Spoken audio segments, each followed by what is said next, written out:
ওনার বউয়ের এত পাগল, ওনাকে আমাদের এলাকার সকল নারী পুরুষ মিলা ওনাকে বুঝাইয়া রাখতে পারে নাই।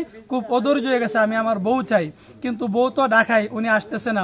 পরবর্তীতে গতকালকে নাকি তারা যে বাদশা মিয়া যার সঙ্গে পরকিয়া করছে মহিলা, ওই নাকি তার সপরিবার সহ দেশে আসছে, তার বাড়িতে আসছে। বাড়িতে আইসা উনি গোপনীয়ভাবে ওই আমার ভাইকে ফোন দিছে যে তুমি বাড়িতে কারো কাছে বইলো না, আমাদের কাছে আসো, তোমার ওয়াইফ তোমার বউ তুমি নিয়ে যাও, তোমার বউ আগে বুঝছে না, এখন তোমার সঙ্গে চলে যাবে, তুমি নিয়ে যাও। এরকম গোপনীয়ভাবে হয়তো বা ফোন দিছে। এই ফোনের কারণে সে রাতের বেলায় চলে গেছে। তার এলাকার লোকেরা বলছে যে বাদশা মিয়ার এলাকার লোকেরা বলছে যে বাদশা মিয়া তার পরিবার সহ সন্তানাদি সহ গতকালকে বাড়িতে আসছে, আমরা দেখছি। এই জন্য তাকে ফোন দিয়ে নিয়ে ওখানে মাইরা গড়ে বারিন্দার মধ্যে লটকায় রাখছে। কিন্তু যেমনি লটকায় রাখছে, একজন লোক ফার্স্ট লইলে কিন্তু এমনি লটকানো থাকে না, পায়ের নিচে কোনো স্বর্ণ জায়গা নাই, মাটির মধ্যে ফা বাইজা আছে এবং একটা ফিরার মধ্যে একটা ফা বাইজা আছে। তাহলে বোঝা গেল মাইরা লটকায় রাখছে, তার হাতের মধ্যেও অনেকগুলা খাদা মাটি ভরানো। আমরা বুঝতে পারছি তাকে জোরপূর্বক মাইরা পরে লটকায় রাখছে। যার সঙ্গে আর কি হে প্রক্রিয়া করে আর কি, হেরও 4-5টা বাচ্চা আর তারও 4টে বাচ্চা।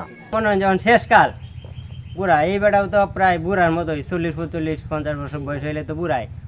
তারা মিলে এই কাম হয়ে যাইব, এটা তো আমরা আর কি করি। মহিষবাড়ি এক মেয়েরে বাগাই নিয়ে আইছে, বাগাই নেওয়ার পরে আপনার মনে হয় যে এটা তারা 5-6 মাস ধরে আর কি মনে মহিলাকে সম্পর্ক। তারপরে দিয়ে আয়া আজকে আয়া এই পুরুষে এনে ফাঁস লইছে, ফাঁস লইলে সকালে আপনার পুলিশ আইছে, সাংবাদিক আইছে, আয়া লাশ টাস নিয়ে গেছে। ছেলের বাড়ির আয়া বেটার বাড়ি ঘর দর ভাঙ্গিয়া গরু বাছুর আছেন, হাঁস মুগামুগি আপনার যা যাবতীয় আছেন সব নিয়ে গেছে, চাউল ডাল ধান টান সহ নিয়ে গেছে। সঠিক প্যাড আর সঠিক তথ্য দিয়ে কেশু সামলে নিব এক হয়ে মোনালিসা স্যানিটারি ন্যাপকিন।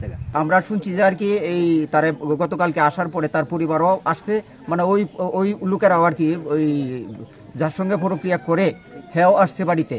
আসার পরে তারে ফোন জানিয়েছে, নিলে পরে তারে মারিয়া ফালাইয়া দিছে না, তো ওই যে মারিয়া পরে লটকে রাখছিনি। শুরুতে যেটা আমি জানি না, তবে রমজানের আগ মুহূর্তে কিছুদিন আগেই, সপ্তাহখানিক আগে, উনি যে লোকটা মারা গেছে উনি আমার সম্পর্কে ভাই হয়, ওনাকে তার আহলিয়া তার ওয়াইফ বাজারে পাঠাইছে। পরে উনি বাজার থেকে বাজার সদাই নিয়ে যখন বাড়িতে আসছে, আসার পরে দেখে ওনার ওয়াইফ আর বাসায় নাই। পরবর্তীতে 1 সপ্তাহ পর্যন্ত ওর বাড়ির যে বইনেসারি, ওর মা বাপ সহ ভাই বেড়াদের সহ বাড়িতে আইসা আমাদের উপরে জুলুম করছে যে আমাদের মেয়ে তোমরা অত্যাচার করে কোথায় তারাইছো, বাহির করে দাও। কিন্তু পরবর্তীতে রমজানের পরে জানা গেছে কি যে সে অন্য একজন পুরুষের তার মামাতো ভাইয়ের বাসায় আছে।